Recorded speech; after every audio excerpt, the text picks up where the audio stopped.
Presentamos en La Voz del Derecho, Medicina Forense, con el doctor Gilberto Triana Molina. La justicia sería imposible sin el apoyo de la ciencia. Medicina Forense.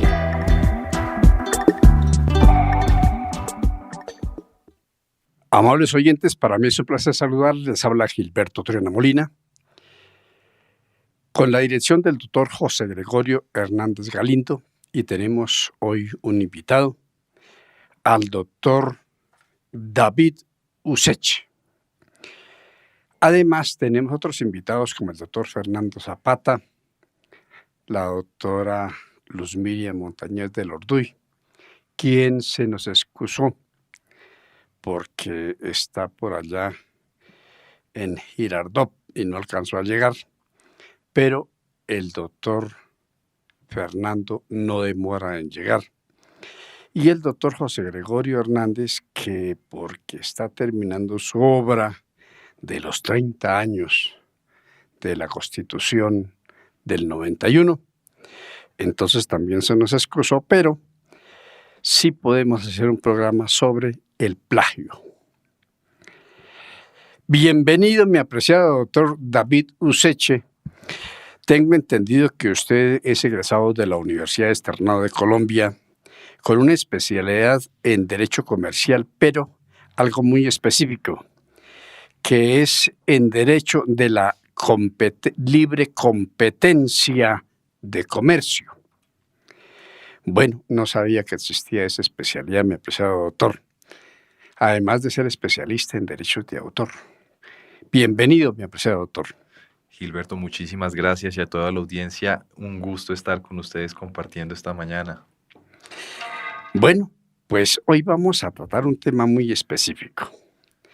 Vamos a hablar sobre el plagio. Respetado doctor, últimamente se ha hablado mucho sobre el plagio porque ha habido muchos casos específicos. Y en este momento está uno sobre la política, pero vamos a hablar sobre el plagio plenamente, la parte jurídica, la parte científica al respecto, que entre otras cosas la Constitución del 91, en el artículo 61, protege los derechos de autor. Pero, bienvenido, apreciado doctor, háblenos sobre el plagio. Bueno, empezar por el plagio es empezar por el reconocimiento de la personalidad y de la unicidad que tiene cada ser humano como creador. Eso es un don que viene dentro de nuestro código genético, pero socialmente está reconocido también como la originalidad de nuestras materializaciones, dentro de nuestros puntos de expresión. Cuando nosotros creamos, entonces estamos manifestando el universo que tenemos adentro y lo estamos compartiendo con los demás, con la sociedad que compartimos.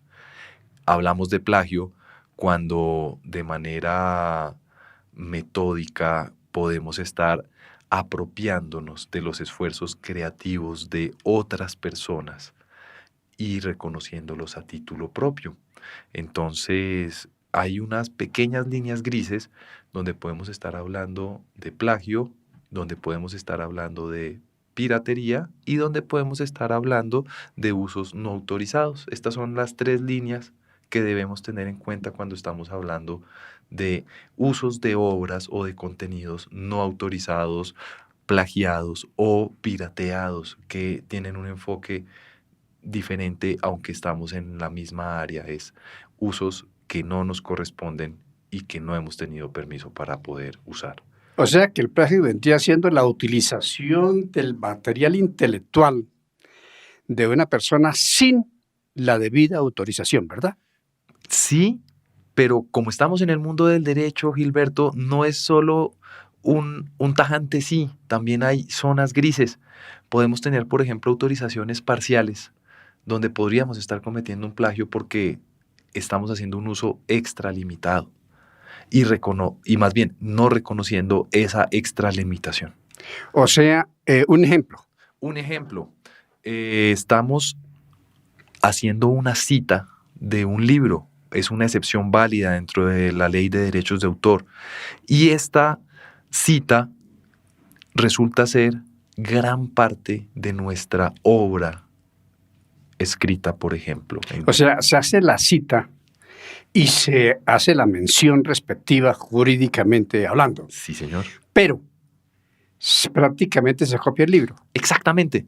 Y entonces, la excepción de cita yo creo que es una tautología muy linda casi, que nos dice, tiene que ser un fragmento de la obra que estamos citando, que solo sea un fragmento de ella, pero que al momento de citarla no sea gran parte de nuestra obra. Si nos excedemos, entonces podemos estar generando un plagio. Bueno, lo que quiere decir que cuando escribimos una obra y citamos a alguien, siempre debe ir dentro, entre comillas, ¿no? Sí, señor. Y así, a su vez, citar el autor. Exactamente. Y para los estudiosos y para los académicos que normalmente se guían por las reglas de la Asociación de Psicología Americana, utilizar los métodos APA para hacer las citas. Entonces, no solo aplicar la excepción, sino también el método de referir quién es la persona de quien estamos tomando esta información. Ok, perfecto. Bueno, tengo entendido que los derechos de autor en Colombia son reconocidos desde antes de la gesta libertadora. Sí, señor. De hecho, existen varios documentos históricos. Hay un investigador pues a quien aprecio mucho, Johnny Antonio Pavón Cadavid, de quien pude aprender que, curiosamente, los conceptos del libre mercado en la época libertadora, valga redundar, aunque estamos hablando de conceptos diferentes, apelaban por un acceso cultural libre, gratuito, porque era un poco la no venia, sino la irreverencia a la propiedad privada, que era uno de los principios que se estaban tratando de yuxtaponer en ese momento.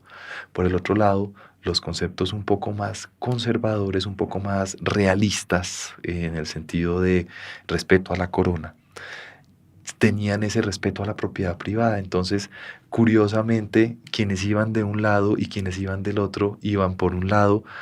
Los que hoy entendimos que tal vez le hicieron una afectación histórica fuerte a nuestra sociedad, respetaban la propiedad intelectual, y los que entendíamos que ahora podrían haber sido como los líderes de nuestras campañas en pro de los derechos, no reconocían ese tipo de propiedades. Entonces, sí, tenemos ese tipo de situaciones desde antes de la formación de nuestro Estado-nación.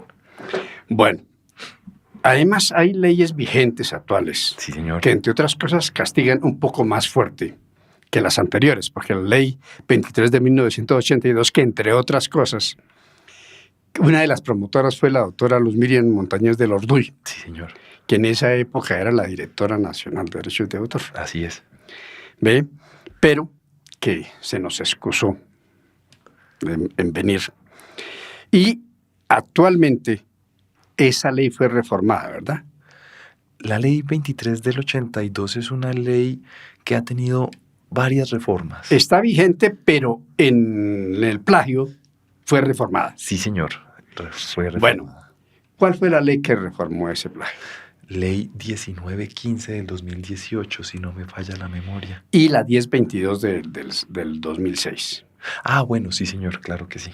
Sí, que entre otras cosas, ¿cuánta es la prisión que da al respecto? En este momento estamos hablando, si no me falla la memoria, en un mínimo de 4 a 8 años según la tarifa legal que bueno, no tenemos tarifa legal, pero según el tipo de plagio, de plagio y de agresión que este plagio haya generado o impacto que haya generado. Bueno, tengo entendido que además mi apreciado doctor trabajó mucho tiempo en la Dirección Nacional de Derechos de Autor. Bueno, yo no trabajé en la Dirección de Derechos de Autor de planta.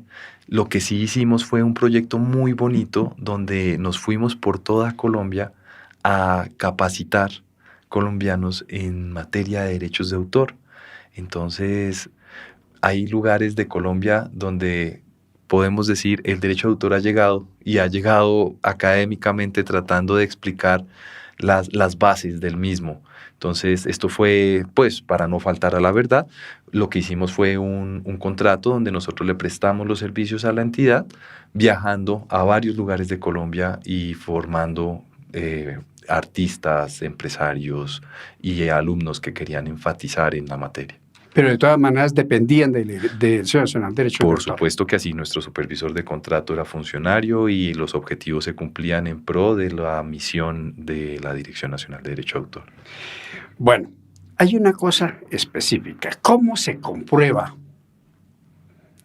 que una obra ha sido plagiada? Bueno, ¿Cómo sería ese? Eso se llama un cotejo, ¿no? un cotejo. Jurídicamente.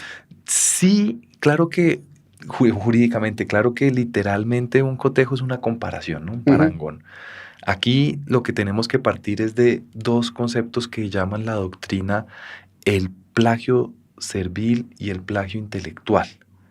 Entonces, cuando estamos hablando de un plagio servil, es el plagio burdo, grotesco, es el literal, es lo que hoy modernamente llamaríamos el copy-paste, el copiar y pegar, control C, control V.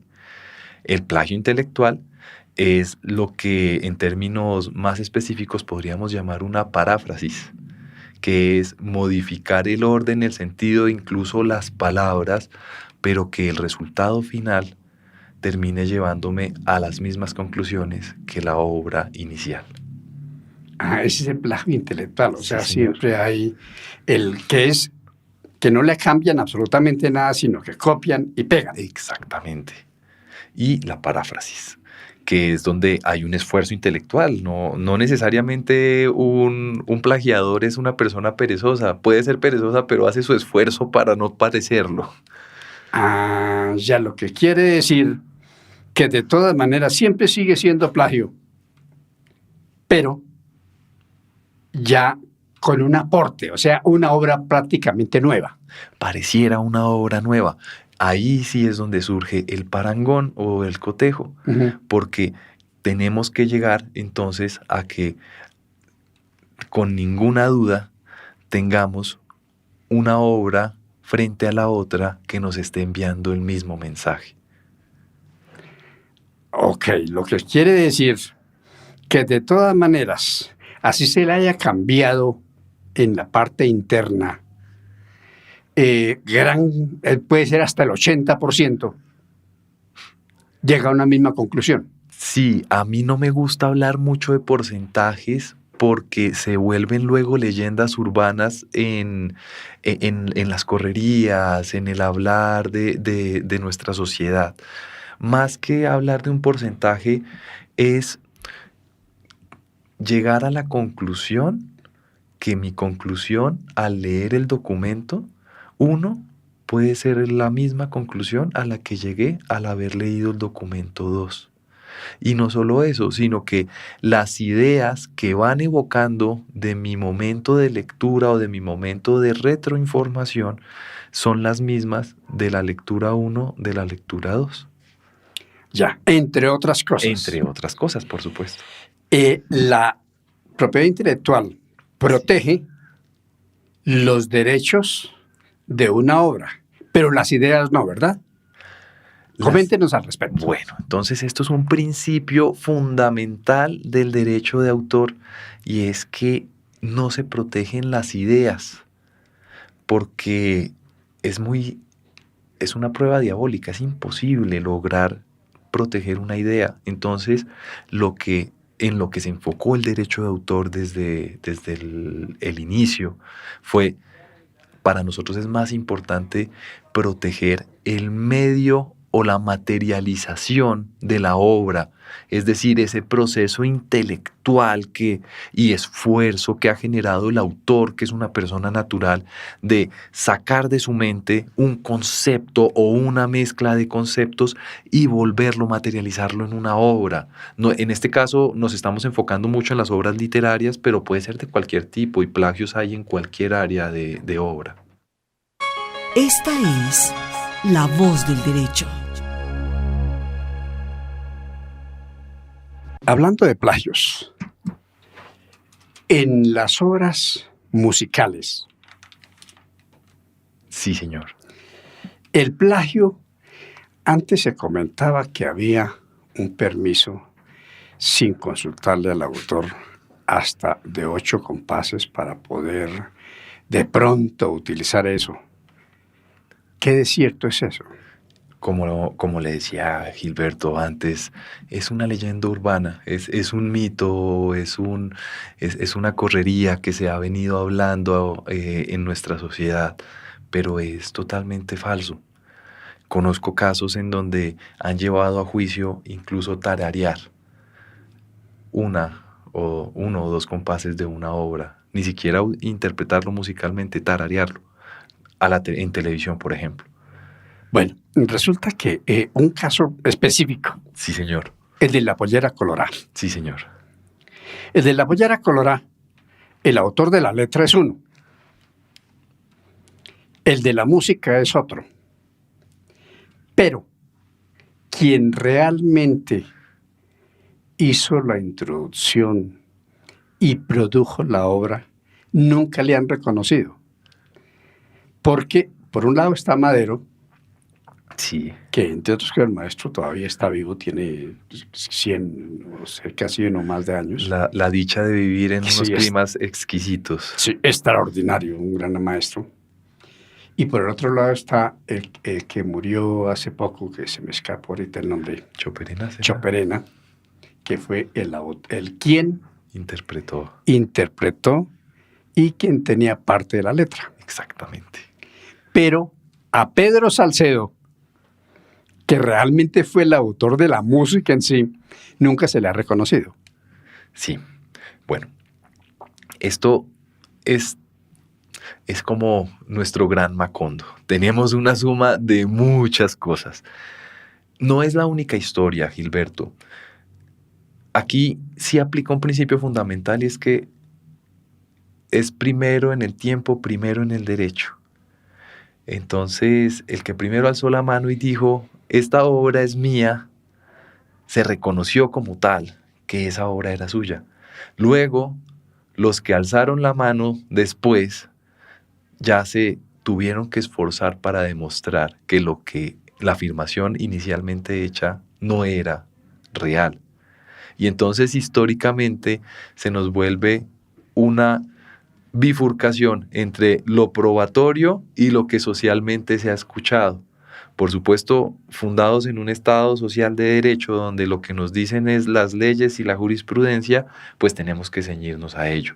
Y por eso tenemos a un autor, maestro Choperena, pero socialmente y de manera histórica podríamos llegar a decir que hay un recuento de afirmaciones y aseveraciones contrarias a este reconocimiento.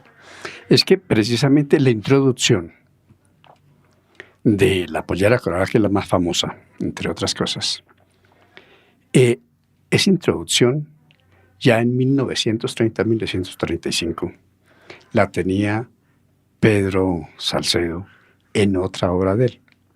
Sí, señor. ¿Ve?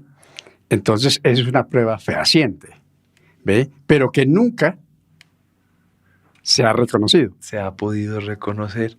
¿ve? Sí, señor. Pero entonces ese es un ejemplo de eso. Lo que quiere decir que los derechos de autor no es cierto que se pueda utilizar hasta 8 compases de una obra, de otra obra, sin el permiso requerido.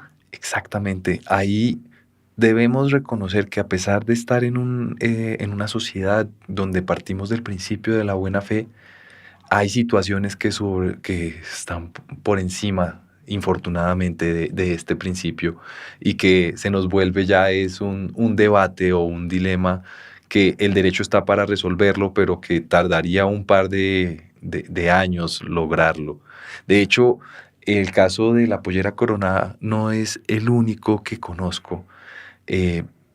Hay un caso de un juglar muy famoso también, que por rumores se dice que ni de música sabía mucho, pero que se aprovechó un poco de el talento que tenía uno de sus arrieros, de sus peones en la finca que era de su propiedad, quien le componía los versos y luego este iba y los cantaba y se volvió un maestro muy famoso y muy reconocido. Entonces, la realidad es que es un maestro muy famoso, muy reconocido, pero también hay una realidad que mucha gente reconoce en su región, y es que el que le componía los versos pues era un trabajador de él.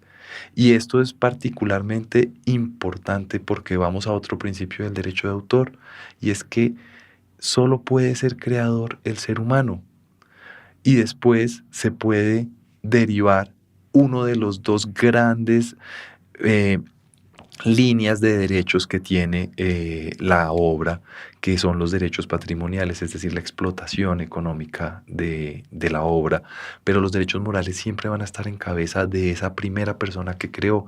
En este caso, esa primera persona que creó desconoció por desconocimiento, podría ser, o por algún estímulo económico, que era el creador de esos versos, y se los dio a título a la otra persona para que éste dijera: yo soy el autor originario, si estas versiones que tanto suenan fueran verdad. Bueno, hay otra cosa. Se supone que los derechos de autor son reconocidos desde el momento de su creación, sin necesidad de llegar a registrarlos, ¿verdad? Es cierto, el registro es meramente declarativo. Pero lo grave es posteriormente demostrar jurídicamente que eso, por ejemplo, sería mío si otro lo registró primero. Así es. En el mundo probatorio es libre, por supuesto, y la creatividad e innovación de quien quiera demostrar una prueba es fundamental. De hecho, me gustaría apartarme un poco del mundo del derecho de autor y recordar cómo se probó la primera patente sobre los rayos catódicos del primer televisor. Se me olvida ahorita el nombre del creador, pero era un campesino que peleó contra la famosa empresa RCA, y la prueba fue que él a su profesor le hizo en un cuaderno, en una hoja de cuaderno, el plano de cómo la luz pasaba los rayos catódicos y los recreaba luego en una pantalla. Esa fue la prueba reina para demostrar que él fue quien tuvo la idea, que luego, con posterioridad, RCA pues hizo un plagio. El plagio no solo en el derecho de autor, digamos que también puede funcionar en el mundo de las patentes. O sea, los derechos industriales. En la propiedad industrial, exactamente, industrial. Sí, señor. Bueno, es que precisamente en eso es la base fundamental.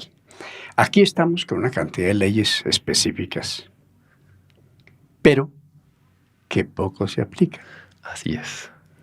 Ahora, la ley 599 del 2000 Código Penal. y la ley 14 del 93, si no me equivoco, Sí, señor. son leyes muy específicas al respecto. Y el Código Penal también en ley 1022, creo que también es del Código Penal, Sí, señor. que castiga duramente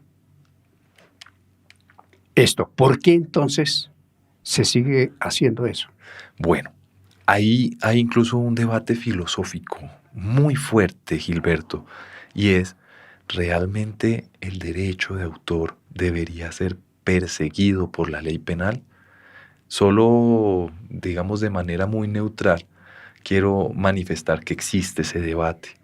¿Por qué? Porque estamos hablando de un derecho de propiedad privada, pero es un derecho comercial que podría resolverse desde el área civil o comercial. No hay una afectación, en teoría, dicen unos, de tal nivel que deba ser objeto de tutela por parte del Estado ese bien jurídico, porque ya para eso existen las autoridades judiciales del orden comercial o civil para resolver esta duda, como si lo podrían ser, por ejemplo, otro tipo de delitos que sí le den un alto impacto a la sociedad. Ahí están las dos versiones. Quienes dicen que sí es importante que sea perseguido por las autoridades criminales y que sea objeto de tutela del derecho penal, y quienes dicen que no, porque está exacerbando la competencia del derecho. Pero lo que sí es cierto es que que estén en este momento legalmente reconocidas en un código penal en Colombia, en nuestro territorio, genera un efecto psicológico que los expertos en derecho penal pues han reconocido como la imputación negativa, ¿no? O el reconocimiento negativo de las obras. Es decir, me va a dar miedo cometer un delito porque sé que voy a tener una repercusión. Bueno, ojalá, porque realmente poco se cumple. Poco se cumple. Hay algunos casos donde en efecto se han llevado a juicio y han salido avante, pero no son muchos.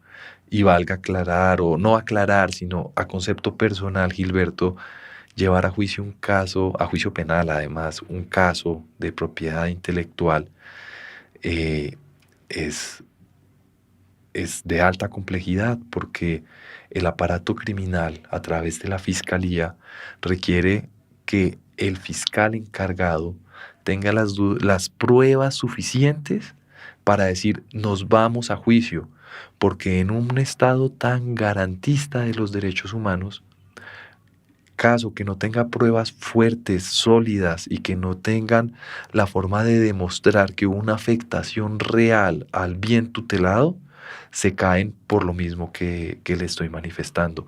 Son juicios o tutelas que deberían ser llevadas por un órgano civil.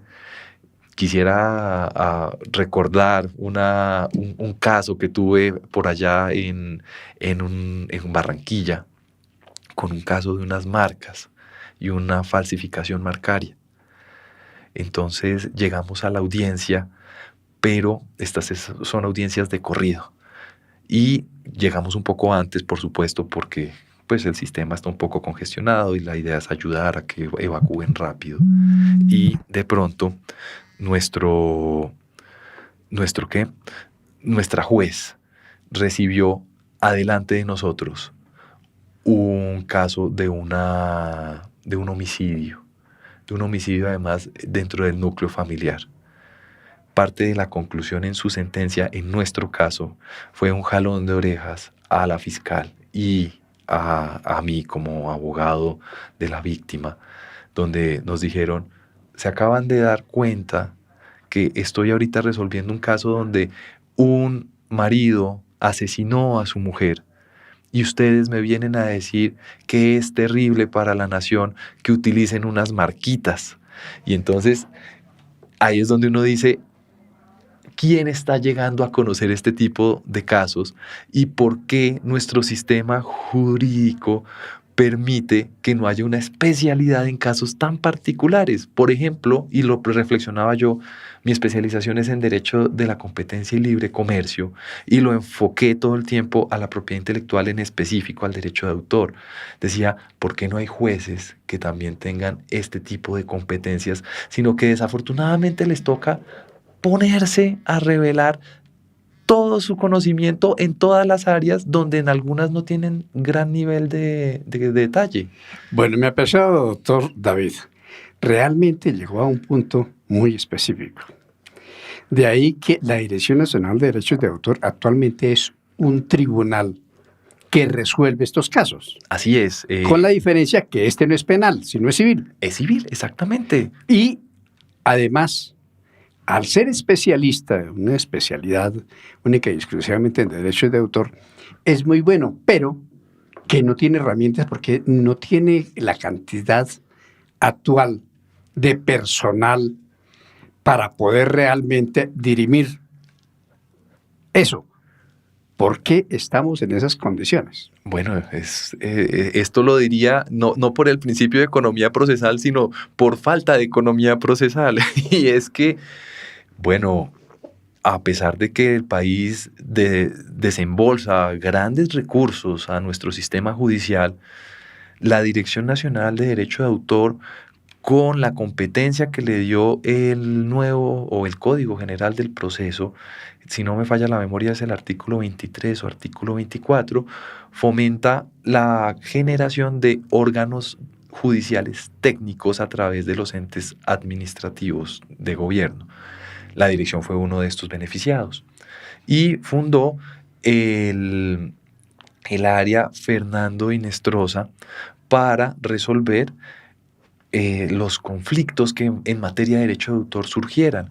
Sin embargo, es que estamos hablando de un país donde somos líderes en materia de derecho de autor en nuestra región, pero también somos líderes en infracciones al derecho de autor en nuestra región, pero no es que seamos líderes por el hecho de que en otros países no hayan, sino que nuestro sistema normativo en medio de todo es de avanzada. Entonces, lo que en otros países ni siquiera se reconoce o se detalla, para nosotros sí es una infracción. Se resuelve en materia civil porque imagínese, Gilberto, que un ente administrativo esté manejando los derechos y las libertades de un ser humano. Esto no haría honor al órgano estatal de repartición de poderes, donde uno es el órgano judicial y otro es el órgano o la rama ejecutiva. Y faltaríamos entonces a nuestro sistema básico de orden estatal. Lo que quiere decir que está muy mal enfocado eso. Hace falta el orden específico y que esto corresponda a la rama específica. Exactamente. Y además yo creo que nos hace falta, es que personalmente quiero decir que me parece maravilloso. Yo hablo de nos porque yo tengo muchas personalidades, pero me parece fundamental que en vez de tener tantas normas, tengamos tantos adecuados comportamientos, porque como sociedad nosotros podemos tener 1000 normas, pero si las normas, no se conocen ni siquiera por el operador jurídico, es decir, los jueces, y tienen que entrar a investigar qué son estos temas que ya no son tan nuevos, que ya tienen su tiempo. ¿Qué vamos a hacer? ¿Vamos a expedir otra o vamos a solicitarle a nuestros congresistas que saquen otra norma para reglamentar, para que luego, ¿cómo vamos a hacer esa divulgación? No, y entre otras cosas, los congresistas son los que menos conocen de eso. Por supuesto, y algunos hacen la tarea y contratan a sus expertos. Otros, como aparato político, pues necesitan expedir recursos, a ver quién fue el que me ayudó. Entonces, venga, usted que estudió, usted estudió Derecho, sí, como el 70% de los colombianos. Entonces, venga, usted que estudió Derecho, por favor, ayúdeme a resolver este proyecto de ley. Y cosas que pasan. Bueno, llegamos a un punto que es mucho más profundo. Sí, señor. Si nosotros somos líderes en derechos de autor en la región, ¿el convenio 351 es convenio o esto? La convención, sí, o la convención 351. Decisión andina, realmente. Sí, la decisión andina 351, que nos regula a nosotros. Si nosotros somos líderes, entonces, ¿cómo hacemos con nuestros socios en esa convención? Bueno, depende de cada materia. Por ejemplo, cuando hablamos de propiedad industrial, entonces no estamos hablando de la decisión 351, sino de la decisión 486. Hablando de decisión 351, estamos hablando de derechos de autor.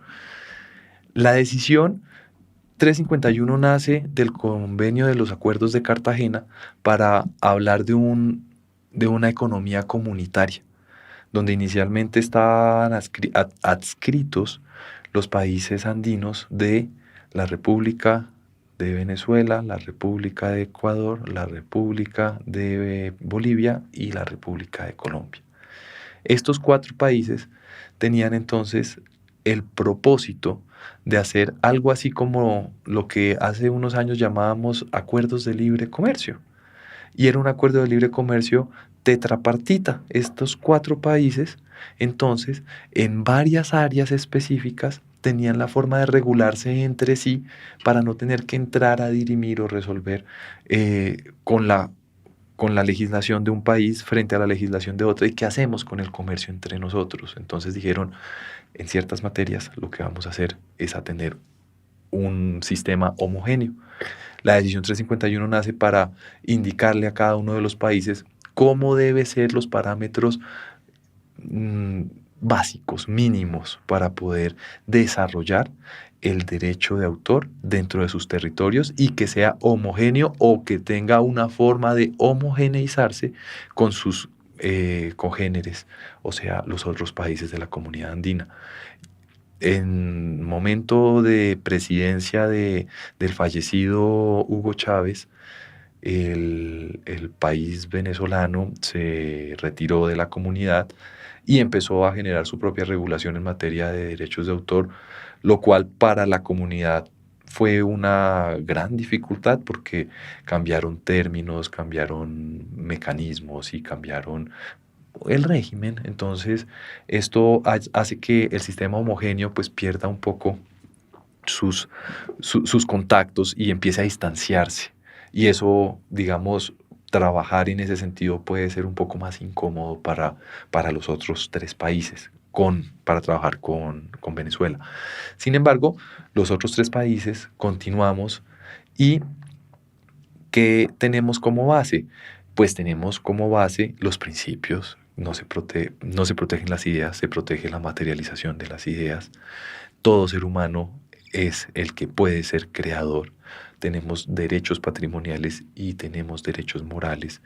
Tenemos además sociedades de gestión colectiva y reconocidas también como tal para la gestión colectiva de los derechos en los casos en que los autores o titulares de derechos no tengan el músculo suficiente para poder hacer su gestión de manera autónoma e independiente. Bueno, hablando de eso, actualmente hace parte del CDR. ¿Qué es el CDR, apreciado doctor? Bueno, el Centro Colombiano de Derecho Reprográfico es la sociedad de autores que se dedican al área de la literatura, la publicación y creación de libros. Esto es legalmente un matrimonio legal en donde los escritores le dicen acepto a los editores literarios, que en teoría son un mismo músculo económico, pero son dos puntos de vista diferentes. Y llegan a la conclusión de decir, en este mecanismo económico de la venta de libros, entonces ustedes escritores y ustedes editores literarios van a tener una alianza legal, donde van a tener la representación de sus derechos para que sean gestionados en el territorio colombiano en los usos y en los alcances en donde personalmente no puedan llegar ustedes. Es decir, es una eficiencia económica, donde les dicen, ustedes no tienen el dinero suficiente y si lo tienen no lo vayan a gastar, porque puede que no sea tan buena esa campaña, pero si lo hacen de manera asociada y conglomerada, podrían llegar entonces a recibir unas regalías. Esto doctrinariamente lo llaman regalías, pero son las únicas regalías del orden privado, porque no devienen de un privado para pagarlo a lo público, sino que devienen de un privado para pagarlo a privado. Pero así se les llaman, royalties o regalías. Y de allí la gestión de estos derechos, de estos usos, de estos derechos patrimoniales, van a ser recibidas por la sociedad para que a su vez luego sean desembolsadas tanto a los titulares escritores como a los titulares derivados editoriales, con el fin de estimular un campo adicional económico para estimular otra vez que haya una fuente de ingresos adicional a la venta de libros. Bueno, cuénteme una cosa. Se está hablando actualmente de los usos secundarios. ¿Qué es eso de usos secundarios? Bueno, es que cuando hablamos de derechos de autor, derechos patrimoniales, estamos entrando en una especificidad muy bonita, y es que en pro de proteger a los titulares de derechos, nosotros tenemos que hablar de una línea de tiempo, y la línea de tiempo nos dice entonces cuál es el uso específico que yo estoy haciendo de la obra. Cuando nos dicen usos secundarios, no es que sean usos secundarios, realmente son usos primarios, pero es para distinguir que previo a ese uso ya hubo otro uso y que probablemente el consumidor o el usuario pueda creer o asumir que ese uso está derivado en el segundo uso que está haciendo. Pero como acá tenemos que ir con pies de plomo y aplicar otro principio del derecho de autor que se llama independencia de usos, quiere decir que cada uso que yo esté haciendo tiene que estar debidamente autorizado y que no puedo presumir que si me autorizaron lo primero, me autorizaron lo segundo. En ese caso, por ejemplo, el caso de las universidades, Sí, señor. que casi actualmente algunas están pagando derechos, otras no. Así es.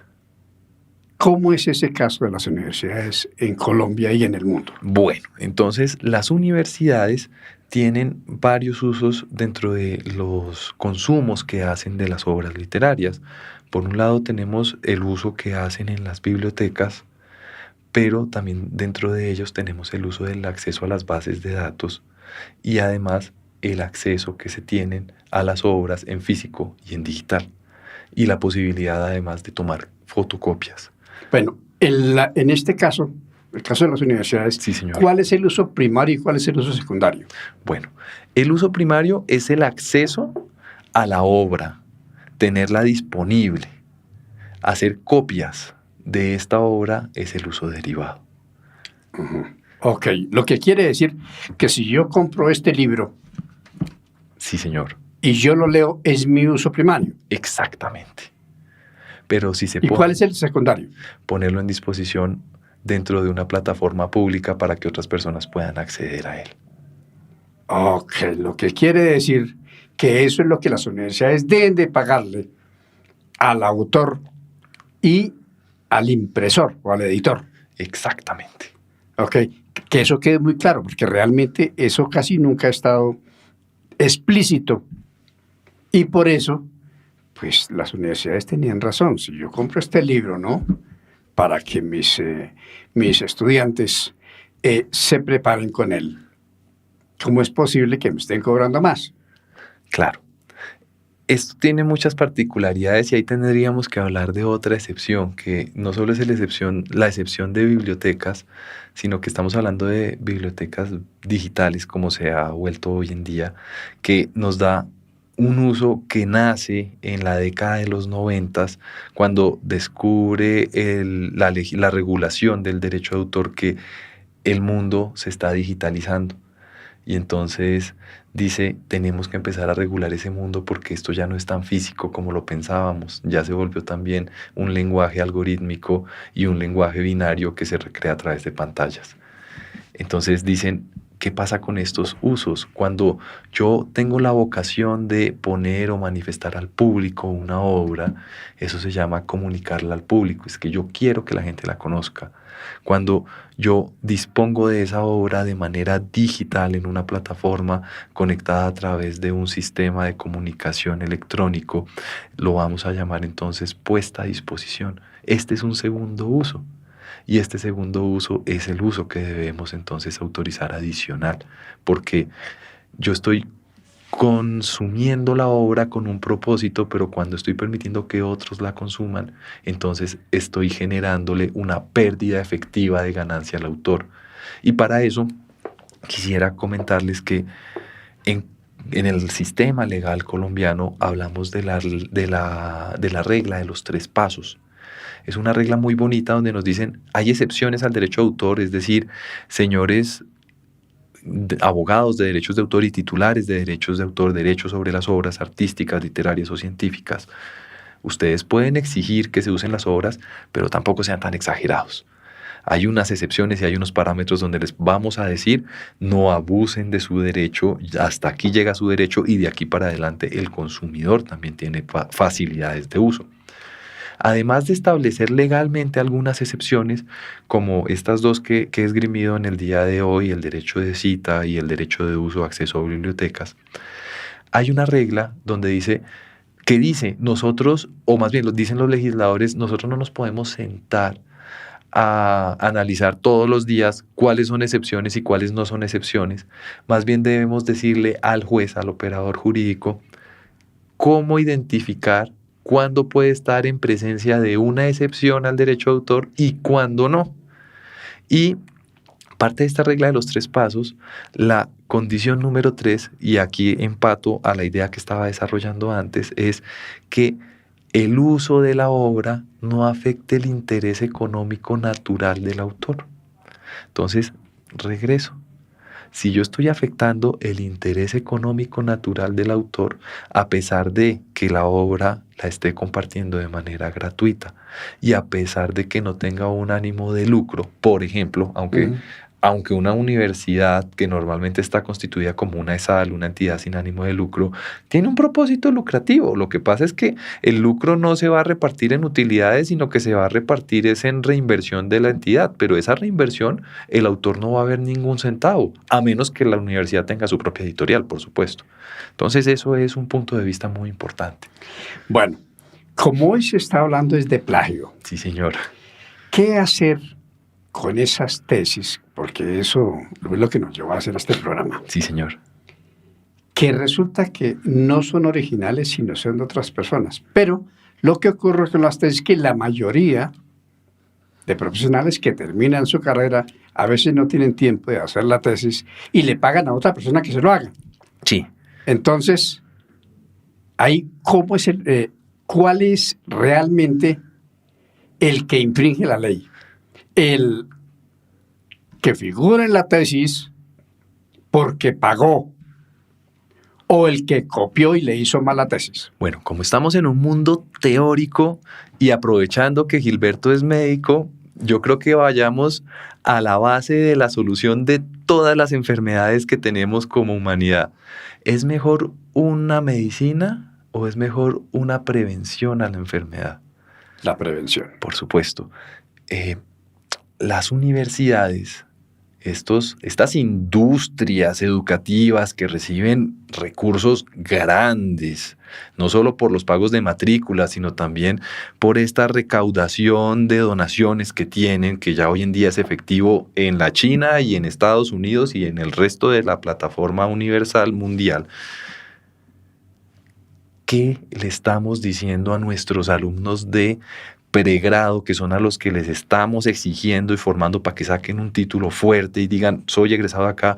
¿Y qué le estamos diciendo a la otra gran industria de los posgrados, donde la gente estudia en otra universidad, pero quiere decir, yo pertenezco a esta universidad porque tiene tantos y tales reconocimientos? ¿Qué les estamos diciendo en materia de prevención del plagio?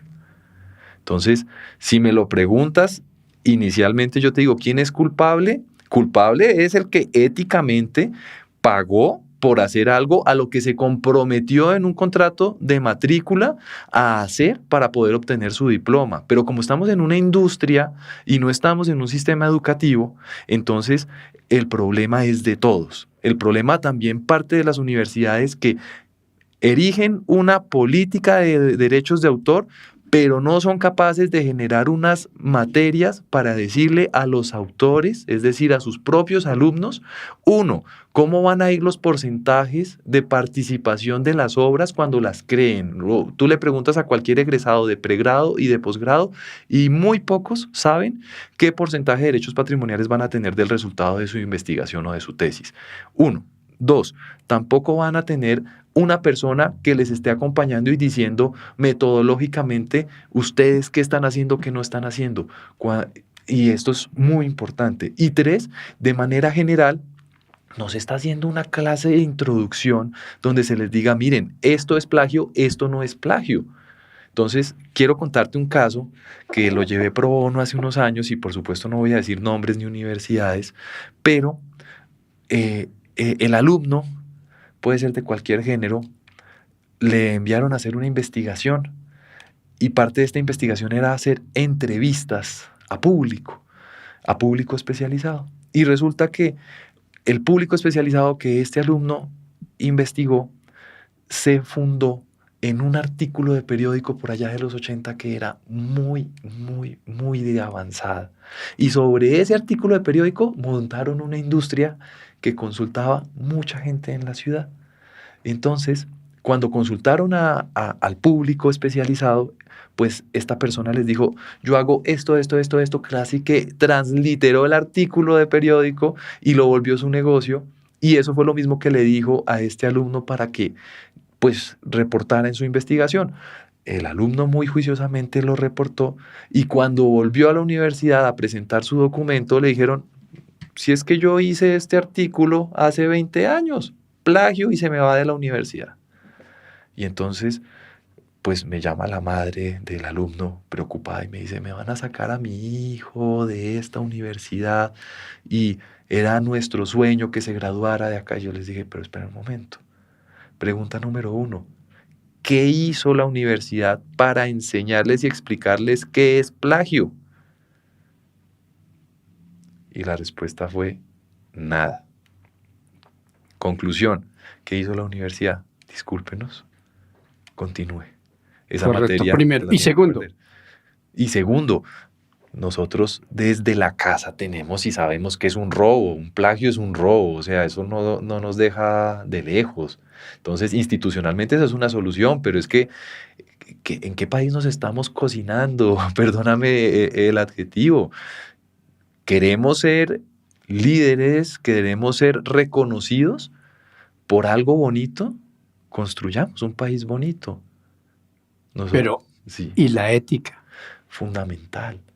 ¿La universidad da suficiente ética en el área? No, en ninguna área. Es decir, pocas universidades y pocas facultades se enfocan en enseñar qué es la ética.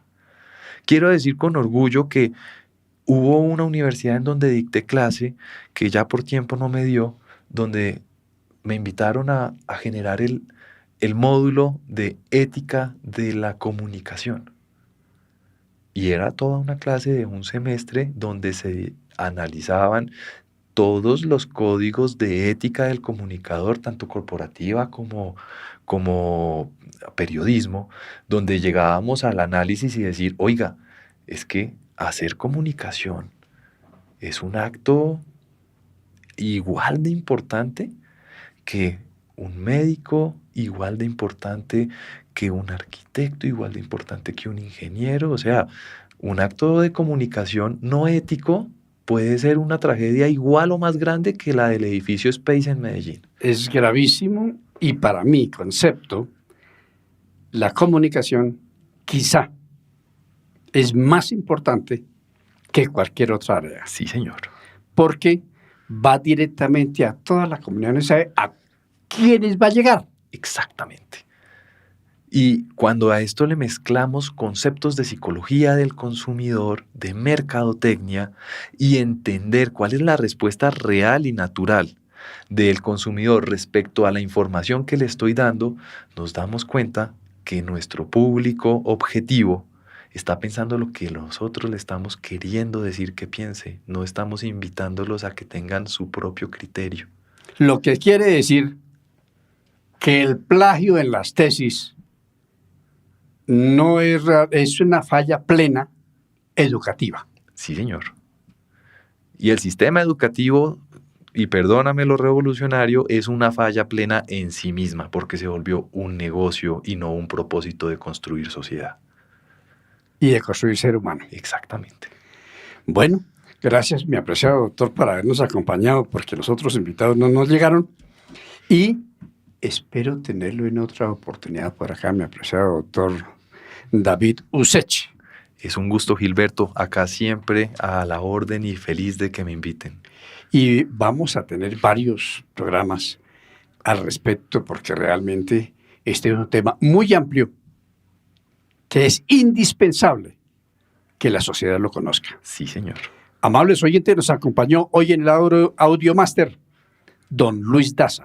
En la dirección general, el doctor José Gregorio Hernández Galindo. Les habló Gilberto Triana Molina. Muchos éxitos.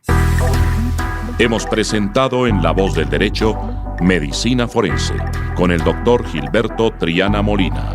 La justicia sería imposible sin el apoyo de la ciencia. Medicina Forense.